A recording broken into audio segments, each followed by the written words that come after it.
Hindenburg research की report आने से अडानी समूह के बाद अगर किसी को सबसे ज्यादा नुकसान हुआ है तो वो है भारतीय जीवन बीमा निगम यानी LIC। रिपोर्ट सामने आने के बाद से LIC के शेयर 13.25% टूट चुके हैं। गौतम अडानी अपनी कंपनी पर लगे आरोपों के नतीजे में नुकसान उठा रहे हैं। यही हाल उन इन्वेस्टर्स का है जिन्होंने उनकी कंपनियों में पैसा लगाया था। कॉर्पोरेट गवर्नेंस के सवालों को एक तरफ रख दें तो ये एक निजी कंपनी और शेयरधारकों के बीच के मामला है जो जानते थे कि इस खेल में नफा और नुकसान दोनों हो सकते हैं। लेकिन ये बात भारतीय जीवन बीमा निगम यानी LIC पर लागू नहीं होती। लाखों आम लोगों ने अपनी खून पसीने की कमाई लगाकर LIC का बीमा लिया या उसके स्टॉक्स में निवेश किया। वो तनख्वाह से कटने वाली किश्तें भरते हैं क्योंकि LIC पर भरोसा करते हैं कि कयामत के दिन भी उनका पैसा सुरक्षित रहेगा, क्योंकि LIC भारत सरकार का उपक्रम है। उसके फैसलों में भारत सरकार की प्रत्यक्ष और परोक्ष भूमिका रहती है। ऐसे में कुछ सवालों का वजन बढ़ जाता है। LIC किसी कंपनी में निवेश का फैसला कैसे लेती है? अडानी समूह ने निवेश का फैसला अडानी समूह में LIC ने कैसे लिया? हिंडनबर्ग रिसर्च की रिपोर्ट आने के बाद भी LIC ने अडानी एंटरप्राइजेज का FPO क्यों खरीदा?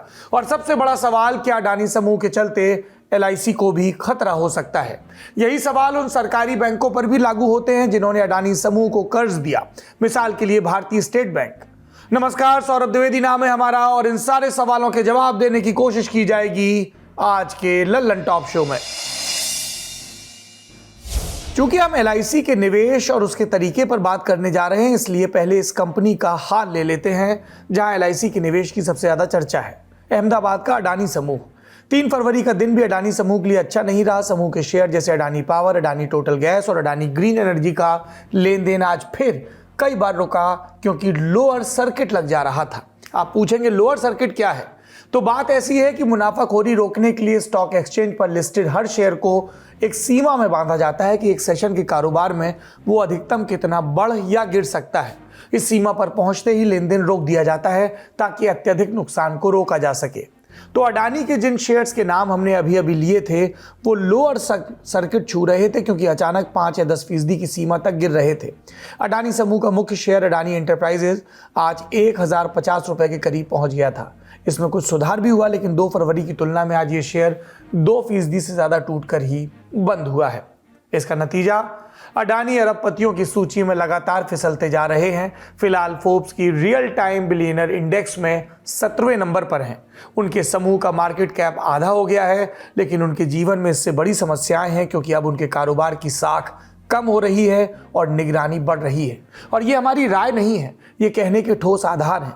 लगातार गिरते शेयर मूल्य साख पर टिप्पणी करते हैं और निगरानी बढ़ने वाली बात के लिए आप कुछ बिंदुओं पर गौर कर सकते हैं। मुंबई स्थित नेशनल स्टॉक एक्सचेंज NSE ने 3 फरवरी के कारोबार के लिए समूह के 2 स्टॉक अडानी पोर्ट्स और अंबुजा सीमेंट्स को F&O बैन लिस्ट में डाल दिया था। जब भी किसी स्टॉक में अत्यधिक उतार चढ़ाव का कयास पहले ही लग जाता है तब स्टॉक एक्सचेंज उसे फ्यूचर्स एंड ऑप्शंस की बैन लिस्ट में डालता है और तब शेयर का लेन देन संबंधित स्टॉक एक्सचेंज पर नहीं किया जा सकता। दर्शकों की जानकारी के लिए बता दें, मई 2022 से अंबुजा सीमेंट्स का 61.5% मालिकाना हक अडानी समूह के पास है। 3 फरवरी से ही NSE ने अडानी के मुख्य शेयर अडानी एंटरप्राइजेज समेत अडानी पोर्ट्स, अडानी SEZ और अंबुजा सीमेंट्स को अपने एडिशनल सर्विलांस मेजर फ्रेमवर्क में भी डाल दिया है। यह भी निवेशकों के हितों में लिया गया फैसला होता है। निवेशक इस फ्रेमवर्क में डाले गए शेयर्स को खरीदते बेचते वक्त अतिरिक्त सतर्कता का पालन करते हैं और इन पर अतिरिक्त नियम भी लागू होते हैं। अडानी समूह में हलचल पर अंतर्राष्ट्रीय बाजार की भी नजर है। S&P डाउ जोन्स इंडेक्स ने 2 फरवरी को ही ऐलान कर दिया था कि वो अडानी एंटरप्राइजेज को 7 फरवरी से अपने सस्टेनेबिलिटी इंडेक्स से बाहर कर रहा है। अमेरिका के न्यूयॉर्क स्थित S&P अंतर्राष्ट्रीय शेयर बाजार में एक बहुत बड़ा नाम है। ये अपने आप में कोई स्टॉक एक्सचेंज नहीं है। ये लिस्टेड कंपनियों को प्रदर्शन के आधार पर कैटेगरी में बांटता है और कई इंडेक्स बनाता है। ये इंडेक्स बताता है कि चुनी हुई कंपनियां सामूहिक रूप से कैसा प्रदर्शन कर रही हैं। निवेशक इन इंडेक्स को बड़े ध्यान से देखते हैं। सस्टेनेबिलिटी इंडेक्स से बाहर होने का मतलब ये हुआ कि जो निवेशक पर्यावरण और सतत विकास और कॉर्पोरेट गवर्नेंस जैसे विषयों में दिलचस्पी रखते हैं वो संबंधित स्टॉक को खरीदने से पहले थोड़ा और सोचेंगे। इन्हीं सारी बातों के आलोक में उस कंपनी को नुकसान हो रहा है जिसकी बात आज हमें करनी है, भारतीय जीवन बीमा निगम LIC। कंपनी बीमा के खरीदारों से वादा करती है कि वो जिंदगी के साथ भी है और जिंदगी के बाद भी। टैगलाइन है योगक्षेमम वहाम्यम। संस्कृत के इन 2 शब्दों का मतलब है आपका कल्याण हमारी जिम्मेदारी है। LIC की वेबसाइट कहती है कि उससे 22 करोड़ लोग जुड़े हैं, यानी लोग उसकी टैगलाइन पर भरोसा करते हैं। हम अपने पिछले एपिसोड्स में LIC के नुकसान की थोड़ी चर्चा कर चुके हैं, अब आगे की कहानी सुनिए। LIC के शेयर 25 जनवरी यानी हिंडनबर्ग की रिपोर्ट आने के बाद से ही टूट रहे थे, लेकिन असली नुकसान की शुरुआत हुई आम बजट वाले दिन। तो क्या LIC ने अडानी समूह में निवेश करके आम लोगों का पैसा डुबो दिया? इस सवाल पर चलने से पहले जानना होगा कि कंपनी ने अडानी ग्रुप में कितना पैसा लगाया। LIC ने 30 जनवरी को ट्वीट करके बताया कि 31 दिसंबर 2022 तक अडानी ग्रुप के बॉन्ड और इक्विटी में उसके 35,917 करोड़ रुपए लगे थे। LIC की कुल मार्केट वैल्यू 41,66,000 करोड़ रुपए है। मतलब ये कि अडानी समूह में किया गया निवेश उसकी कुल कीमत का करीब 1% ही है। LIC ने अपने स्टेटमेंट में आगे लिखा कि अडानी समूह की सभी कंपनियों में पिछले कई वर्षों में खरीदी गई इक्विटी का कुल क्रय मूल्य 30,127 करोड़ रुपए है, जिसका बाजार मूल्य 27 जनवरी को शेयर मार्केट बंद होने के वक्त 56,142 करोड़ रुपए था। मतलब LIC का कहना है कि अडानी के शेयर खरीदकर वो करीब 26,000 करोड़ रुपए के फायदे में है। ये आंकड़े 27 जनवरी तक के थे। इसके आगे शुरू होता है नुकसान का दौर। न्यू इंडियन एक्सप्रेस की रिपोर्ट के मुताबिक अडानी समूह में LIC का निवेश मूल्य 24 जनवरी को 81,000 करोड़ रुपए से ज्यादा था, जो 2 फरवरी यानी गुरुवार को 43,000 करोड़ रुपए ही रह गया। यानी ये बात सही है कि हिंडनबर्ग की रिपोर्ट के बाद LIC को जबरदस्त नुकसान हुआ, लेकिन ये दावा बिल्कुल निराधार है कि अडानी में पैसे लगाकर LIC डूबने की कगार पर है, क्योंकि हमने आपको पहले बताया LIC की वैल्यू 41 लाख करोड़ से ज्यादा है, जो अडानी की कुल संपत्ति से भी 5 गुना ज्यादा है। आंकड़ों का गुणा गणित समझने के बाद अब हमें उस सवाल का जवाब चाहिए कि LIC जैसे सरकारी उद्यम किसी प्राइवेट कंपनी में कैसे और किसके कहने पर निवेश करते हैं, वो रिस्क के बाजार में क्यों उतरते हैं। इसका जवाब जानने के लिए हमने विद्वानों से संपर्क किया। हमको ये समझना पड़ेगा कि LIC जैसी कंपनी या स्टेट बैंक जैसा बैंक किसको कर्जा देगा, किसके स्टॉक में कितना पैसा लगाएगा, अल्टीमेटली मतलब ऑन पेपर ये सब चीजें टेक्निकली डिसाइड की जाती होंगी। हर कंपनी का अपना प्रबंधन होता है, लेकिन इसमें मेरे ख्याल से किसी को कोई दो राय नहीं होनी चाहिए कि at the end of the day ये सब सरकारी कंपनियां हैं और सरकार का जो निर्णय होता है उसका डेफिनेटली कोई ना कोई असर तो इन पे पड़ता होगा। मतलब वो यूपीए के जमाने में भाजपा के लोग काफी जो है उसको इस्तेमाल करते हैं कि फोन बैंकिंग का दौर हुआ करता था। दुर्भाग्यवश इस देश में कई तकनीकी रिपोर्ट्स वगैरह आई हैं, जैसे पुलिन नायक कमेटी है बैंकिंग सेक्टर के बारे में कि किसको कर्जा देना है, किसको नहीं देना है। इन सब चीजों पर जो है पारदर्शिता होना चाहिए। जैसे कि अडानी ग्रुप के स्टॉक्स में कई म्यूचुअल फंड जिसमें आम लोग SIP वगैरह के जरिए अपना पैसा लगाते हैं, उनका अडानी का एक्सपोजर काफी कम है। प्राइवेट बैंक्स का जो एक्सपोजर है वो अडानी ग्रुप को काफी कम है।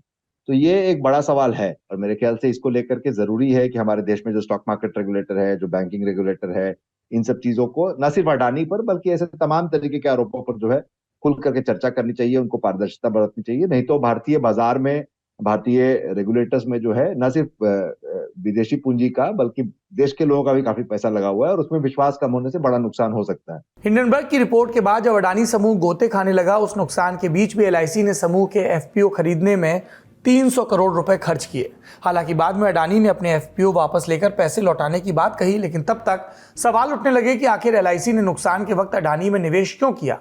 इस सवाल को भी हमने आर्थिक मसलों के जानकार से पूछा। तो उनके जो इंटरनेशनल दोस्त हैं वो भी हिंडनबर्ग की रिपोर्ट को नजरअंदाज नहीं कर रहे और जो संपत्ति LIC या स्टेट बैंक ऑफ इंडिया इधर लगा रहे हैं वो एक्चुअली पूंजी तो लोगों की है। तो जब इस तरह के निर्णय लिए जाते हैं तो उस पर सवाल जरूर उठाना चाहिए। जहां तक मेरी जानकारी है, मैं इस पे बहुत विशेषज्ञ नहीं हूँ, लेकिन जहां तक मेरी जानकारी है बहुत सारे ऐसे म्यूचुअल फंड हैं जो अडानी उनके पोर्टफोलियो में नहीं है और उसके उनके अच्छे कारण ही रहे होंगे। तो मेरे ख्याल से लोगों को अपनी खुद की फाइनेंशियल एजुकेशन बढ़ानी चाहिए और इस तरह के अगर सस्पिशियस निर्णय लिए जाते हैं तो उस पर सवाल जरूर पूछना चाहिए और इनका फर्ज बनता है कि वो अपने इन्वेस्टर्स को जवाब भी दें। LIC के बाद अब हम बैंकों की बात कर लेते हैं। जैसा हमने आपको 2 फरवरी के शो में बताया था, RBI ने देश के तमाम बैंकों से अडानी को दिए कर्ज की जानकारी मांगी है। न्यूज एजेंसी रॉयटर्स ने सूत्रों के हवाले से बताया कि RBI ने देश की सभी बैंकों को निर्देश जारी कर कहा कि अडानी ग्रुप को कब और कितना कर्ज दिया गया, इसकी लेखा जोखा रिपोर्ट बनाई जाए। इन्वेस्टमेंट फर्म CLSA की रिपोर्ट के मुताबिक अडानी ग्रुप की 5 top companies Adani enterprise, Adani ports, Adani power, Adani green और अडानी ट्रांसमिशन पर 2,01,000 करोड़ रुपए का कर्ज है। दावा किया जा रहा है कि इस कर्ज का कुल 38% यानी 80,000 करोड़ रुपए भारतीय बैंकों ने इन्हें दिया है। इस पर पंजाब नेशनल बैंक की प्रतिक्रिया आई। उन्होंने बताया कि हमने अडानी को 7,000 करोड़ का कर्ज दिया है और उनके अडानी ग्रुप की इक्विटीज पर पैनी नजर है। हिंदुस्तान की रिपोर्ट के मुताबिक पंजाब नेशनल बैंक के एमडी अतुल कुमार गोयल ने कहा कि हमने जो भी कर्ज दिया वो नकदी में है। कुल कर्ज में 42 करोड़ का इन्वेस्टमेंट है और बाकी लोन है। देश के सबसे बड़े bank state bank of India यानी एसबीआई ने भी कहा कि वो अडानी समूह को दिए लोन को लेकर फिलहाल चिंतित नहीं है, क्योंकि उसने सिर्फ 27,000 करोड़ का कर्ज दिया है। सिर्फ से चिंतित मत होइए, एसबीआई के लिए रकम बहुत बड़ी नहीं है। टाइम्स इंटरनेट की रिपोर्ट के मुताबिक स्टेट बैंक के कॉर्पोरेट बैंकिंग के एमडी स्वामीनाथन जे ने कहा कि फिलहाल ऐसी स्थिति नहीं है जिसकी वजह से अडानी समूह को दिए कर्ज को लेकर हमें चिंता करनी पड़े। उन्हें जो कर्ज दिया गया है वो रिजर्व बैंक ऑफ इंडिया की सीमा के अंदर है। उस कर्ज को सुरक्षित रखने के लिए सभी जरूरी नियमों का पालन किया गया है। अब एसबीआई के चेयरमैन दिनेश खरा ने भी कह दिया है कि अडानी समूह ने अब तक किस्तें तय मियाद में चुकाई हैं, यानी रिकॉर्ड अच्छा है। बिजनेस सेक्टर से अब चलते हैं पॉलिटिकल सेक्टर की तरफ। अडानी ग्रुप के खिलाफ लगे धोखाधड़ी के आरोपों पर विपक्ष लगातार हमलावर है। दर्शक जानते हैं, बजट सत्र चल रहा है, आज चौथा दिन था। विपक्षी दलों ने आज भी हिंडनबर्ग रिसर्च के आरोपों की जांच और सदन में चर्चा की मांग को लेकर हंगामा किया। नतीजा क्या हुआ? वही जो कल हुआ था। संसद के दोनों सदनों की कार्रवाई 6 फरवरी तक के लिए स्थगित कर दी गई। सदन की कार्रवाई शुरू होने से पहले 16 पार्टियों के सांसदों की बैठक भी हुई थी। 267 का नोटिस मैंने आज भी दिया है, कल भी दिया था, और हमारी एक ही डिमांड है कि इस पे जेपीसी बने, supreme court monitor time bound inquiry हो इसकी। ये अकेले अडानी का भ्रष्टाचार नहीं है, ये नरेंद्र मोदी सरकार का भ्रष्टाचार है। नरेंद्र मोदी का संरक्षण है अडानी को। नरेंद्र मोदी जी की पूरी पैरवी सारी कंपनियों के लिए रहती है कि भाई इसी को मिलना चाहिए, इसी को कर्जा मिलना चाहिए, इसी को सीमेंट मिलना चाहिए, इसी को कोयला मिलना चाहिए, इसी को रेल मिलना चाहिए, एयरपोर्ट मिलना चाहिए, पोर्ट मिलना चाहिए। कौन दे रहा है? मोदी जी दे रहे हैं। किसका काला धन है? भारत के प्रधानमंत्री अगर सामने नहीं आ रहे हैं, चुप हैं, खामोश हैं, मोदी जी का काला धन लगा हुआ है, विदेशों से आ रहा है हिंदुस्तान में। क्यों नहीं बोल रहे हैं? अडानी की कंपनी में लाखों करोड़ रुपए विदेशों से फर्जी कंपनियां बना के किसका पैसा लाया गया? भारत के प्रधानमंत्री सवालों के घेरे में है और सवाल का जवाब देने से बच नहीं सकते। सरकार चलाना चाहेगी तो चलेगी। जो जायज डिमांड्स हैं अपोजिशन की उसे कबूल करें और चलाएं पार्लियामेंट। अडानी को लेकर लगातार जो विपक्ष है वो हमलावर हो रहा है, क्या संसद में ये मुद्दा आगे तक जाने वाला है? क्या हमलावर नहीं होना चाहिए था? इतना बड़ा स्कैंडल हो गया। अगर ये डेवलप कंट्री में कहीं होता, यूरोप में होता, अमेरिका में होता, इस वक्त तो पूरी सरकार हिल चुकी होती। जेपीसी की मांग को लगातार आप दोहराएंगे इस बात? यकीनी तौर पे जेपीसी के अलावा हमें किसी चीज पे भरोसा नहीं। ऑल पार्टी मीटिंग भी होने जा रही है, आप भी उसमें शामिल होने जा रहे हैं, क्या कुछ रहने वाला है? आज की रणनीति तय करेंगे। पार्लियामेंट चल पाएगी? सरकार के ऊपर है, हम तो चलाना चाहते हैं। किसी की शेयर वैल्यू कम हो रही है, किसी की ज़्यादा हो रही है। ना तो ज़्यादा होने का श्रेय जो था कभी बीजेपी ने मांगा, और ना कम होने का हमें उसका को ब्लेम मिल सकता है। क्योंकि आपने एलआईसी की बात की, एलआईसी ने खुद सामने आके कल परसों स्पष्टीकरण दिया कि उनका 36,000 करोड़ रुपया कुछ रुपया था, जो 56,000 करोड़ 20,000 करोड़ रुपया फालतू अभी तक उनका बना हुआ है, प्रॉफिट गेन किया उन्होंने। आज भी उनके शेयर की वैल्यू कोई 56,000 करोड़ के आसपास है, विच इज़ ऑलमोस्ट डबल के आसपास है। खड़गे साहब क्या चाहते हैं? क्या खड़गे साहब ये चाहते हैं कि अब एलआईसी अपना पैसा जो है वो खड़गे साहब के कहने पे डुबा दे? तो ये जो उनकी नौटंकी कर रहे हैं वो ड्रामेबाजी केवल राहुल गांधी के कहने पे कर रहे हैं। फिलहाल अडानी ग्रुप पर लग रहे आरोपों की फेहरिस्त लंबी हो रही है। नया आरोप लगाया है टीएमसी सांसद महुआ मोइत्रा ने। उन्होंने अडानी के परिवार से सेबी यानी प्रतिभूति एवं विनिमय बोर्ड के अधिकारी के बीच रिश्ते का आरोप लगाया।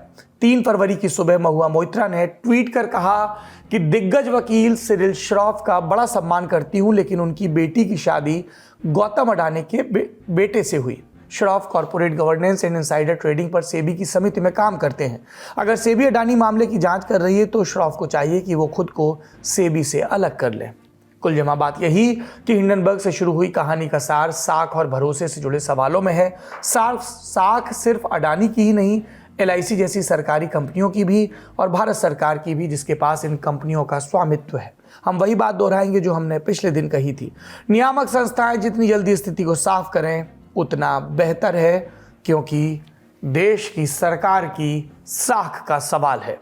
आज के ललन टॉप शो में इतना ही। अपना और अपनों का ख्याल रखिए। शुभ रात्रि। सिर्फ 59 रुपए महीने में पाइए YouTube पर LT प्रीमियम। किसी भी प्लेटफॉर्म से 3 दिन पहले देखिए हमारे प्रीमियम प्रोग्राम जैसे guest in the news room, किताब वाला आदि। इसके अलावा बहुत कुछ। सब्सक्राइब करने के लिए ललन टॉप के YouTube चैनल पर जाकर क्लिक करें ज्वाइन बटन।